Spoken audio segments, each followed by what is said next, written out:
How to message yourself on WhatsApp.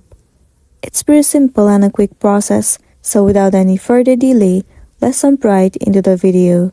First thing first, move into your application WhatsApp. Make sure you are logged in into a specific account. Once logged in, now click on this plus icon at the top right corner of the screen. In this space, in the section of contacts on WhatsApp, you can see your name. Click on it. It will open up the inbox of yourself. Now from here you can message anything you would like to. Or if you also want to send photos or videos, you can also save it and store it here.